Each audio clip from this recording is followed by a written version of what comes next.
pédagogique autour des collections, d'abord donc des collections autour des collections du musée de l'Effet.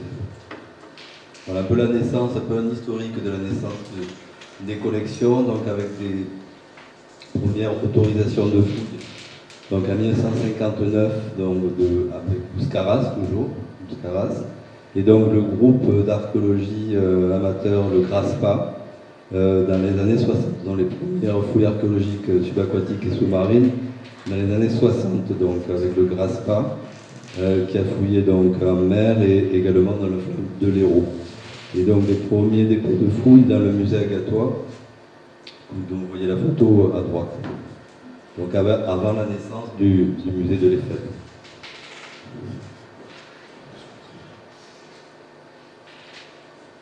Là, donc la situation de la région agatoise avec le cap d'Agde, donc avec l'urbanisation à partir des années 70 dans la station balnéaire.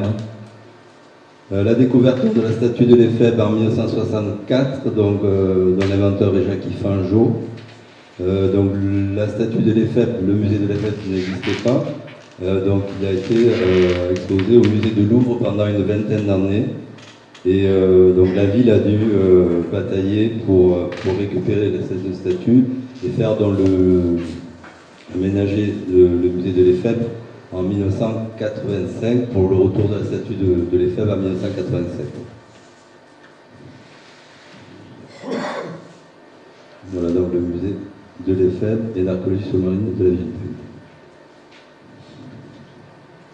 Donc à partir d'une ferme agricole du XVIIe siècle. Voilà donc un petit historique de la ville d'Agde, la cité phocéenne, donc des colonies phocéennes, donc Marseille, la première colonie 600 ans avant Jésus-Christ, et la fondation de la ville d'Agde, Agathée, vers la fin du VIe siècle avant Jésus-Christ.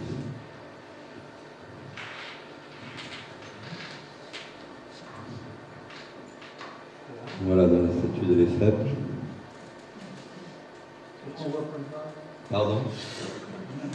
Donc là, ce sont des fouilles autour du fort de Brescou. Donc là, c'est les collections du département moderne, dont les pierreries en bronze du XVIIe siècle.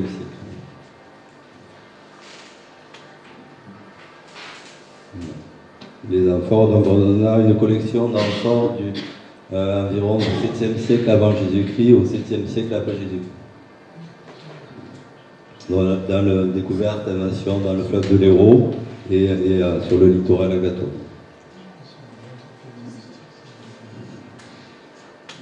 Voilà donc un petit aperçu des collections très sommaires du musée agatois.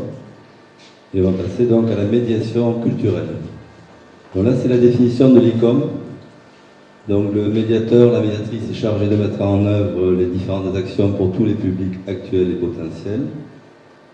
Il ou elle participe à la conception et anime les actions, les aides qui accompagnent les expositions permanentes et temporaires.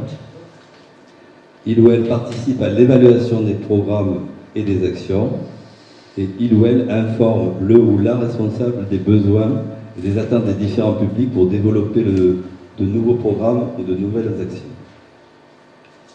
Alors là, j'ai mis un petit schéma sur le rôle du médiateur qui est donc entre l'œuvre ou les œuvres, les collections, et le ou les publics. Donc j'ai mis en bas pour une comparaison l'œuvre dramatique, l'interprète ou l'acteur ou l'actrice et les spectateurs. Donc le médiateur ou la médiatrice interprète l'œuvre à partir d'une connaissance et de la consultation de publications scientifiques. Il s'approprie, il mémorise et puis donc il va diffuser, communiquer, transmettre au public sous différents vecteurs de médiation.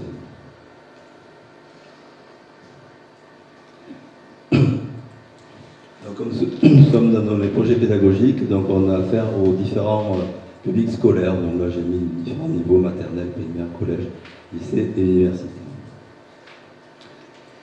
Alors les projets pédagogiques, donc il y a différents dispositifs, donc notamment la classe l'œuvre dont Virginie a un peu parlé. Donc c'est l'étude d'une œuvre avec une classe, tout simplement. Donc c'est un projet pédagogique qui se déroule pendant toute l'année scolaire. Donc avec un enseignant, une enseignante, hein, on co-construit un projet pédagogique avec une restitution lors de la Nuit européenne des musées. Voilà, donc ça fait partie, donc il y a différentes phases de visite, les premières visites des collections, l'étude de l'œuvre, des ateliers, après ça va être des interventions en classe, une pratique artistique, et donc après la mise en place, ou du moins la réalisation d'une médiation par les enfants qui sont passeurs de culture lors de la Nuit européenne des musées. Donc après, il y a une action éducative, enfin un dispositif d'action éducative territoriale au collège, qui est le département. Hein. Donc là, ça se déroule donc un projet, les collèges font un projet autour d'un musée, d'une collection. Ils déposent le projet donc au département, qui accepte ou pas celui-ci. Et après, donc, ils viennent au musée faire, ça se déroule sur une journée, une visite commentée et un atelier pédagogique. Donc après, un autre dispositif, c'est les parcours d'éducation artistique et culturelle, donc, qui comprend trois axes, 3 points, dont la connaissance d'une collection, d'une œuvre, du musée, la rencontre avec les artistes contemporains, des artistes, un artiste ou des artistes, et une pratique artistique. Voilà, ça peut se dérouler sur une année, sur un projet plus réduit, les formats peuvent se modifier.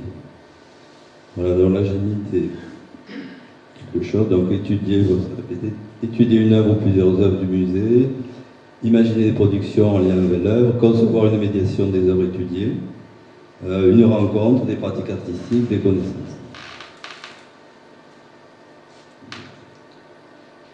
Donc les projets pédagogiques sont orientés vers la connaissance et la valorisation des collections, ou des collections de musées de l'EFM archéologiques. Voilà, donc là je vais vous présenter un petit projet, un parcours pédagogique qui a été mis en place cette année. Donc c'est Naufrage sur le littoral agatois.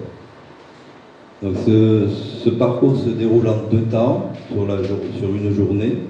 Donc le matin, il y a une visite commentée des collections du musée, avec les différents départements, donc départements modernes, départements antiques. Et après, donc, en second temps, on va faire rechercher les élèves ces objets qu'ils vont identifier et ils vont relever donc les différentes caractéristiques. On a le site de fouille ou du naufrage du bateau, la datation, la description, l'utilisateur, l'inventeur, la date de la découverte. Donc ils vont avoir des fiches qu'ils vont remplir par la suite, à la suite de quand ils auront découvert l'objet.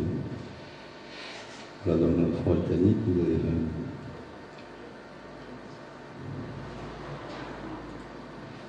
voilà, donc là, on parcourt le musée de l'EFM. Donc là, on est dans l'espace de la navigation, avec les sondes en plomb.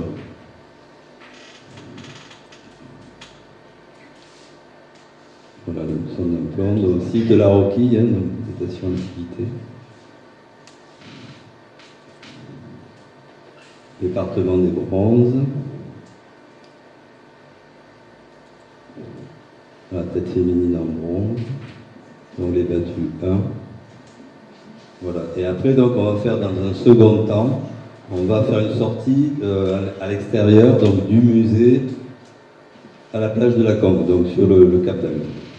Donc en faisant une lecture de paysage et en identifiant, enfin en repérant les différents sites de fouilles ou d'invention, de découverte des œuvres.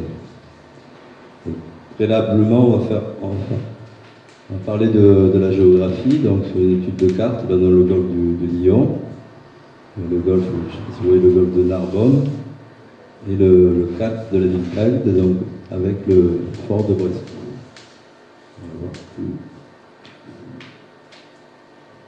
Voilà, donc déjà, avant de sortir à l'extérieur avec les élèves, on va identifier sur une carte les emplacements. Voilà, j'ai entouré de rouge la clappe, c'est là où se trouve le musée de l'EFM. C'est la ferme agricole à partir de laquelle a été aménagé le musée de l'EFM. Donc on voit entre le fort de Brescou et la Hanse et la jetée Richelieu, je ne sais pas si... Alors, là, ici, hein, c'était le port du cardinal de Richelieu, la jetée Richelieu.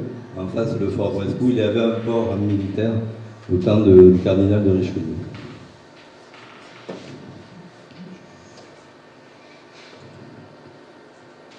Voilà, là, donc c'est le tracé de l'Hérault, hein. Donc on parle aussi de l'embouchure de l'Hérault, de la ville d'Agde, à peu près sur le même temps. Voilà, et après, donc, on va faire cette sortie du musée de l'Effet à la plage de la Conque, ici. Voilà, ici et ici. Donc, ça va être un parcours environ d'1 heure de marche avec quelques arrêts, hein, avec des lectures de paysages et la visibilité des différents sites de fouilles que vous voyez sur les petits points rouges. Bon, par rapport aux objets qu'on a vus dans le musée. Voilà, j'en ai mis quelques-uns. Voilà, par exemple, tout en haut à droite, la plage de la Roquille, donc notamment une amphore italique, un bassin en bronze, la sonde en plomb et un pneucoé en bronze. Après, sur la partie proche de Brescou, ici, on a donc une encre en basalte, qu'on a découvert donc à peu près à cet endroit aussi des tables, une belle amasalte, une petite lampe à huile en forme de pied, et un petit pneucoé, un pichet qui est un peu abîmé. Voilà, donc après donc là on se trouve ici avec les enfants, donc on visualise les différents sites de fouilles. C'est assez loin, mais bon, on arrive à les terminer, donc on leur montre les petites cartes avec les objets, différents objets. Voilà, avec ici les rochers de diamant, les petits pots de Brescou, les céramiques.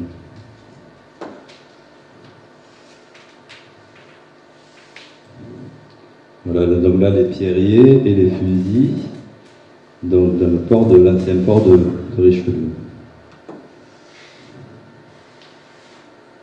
Voilà, donc là c'est donc l'invention de Bouscaras, c'est les bronzes de Rochelongue, qui a été inventé par Bouscaras. Donc la baie de l'Amitié, c'est l'épave de la baie de l'Amitié, qui est un navire du 1er siècle avant, 1er siècle après, donc un navire de commerce romain, qui avait une cargaison d'amphores à huile d'olive et de lingots en plomb.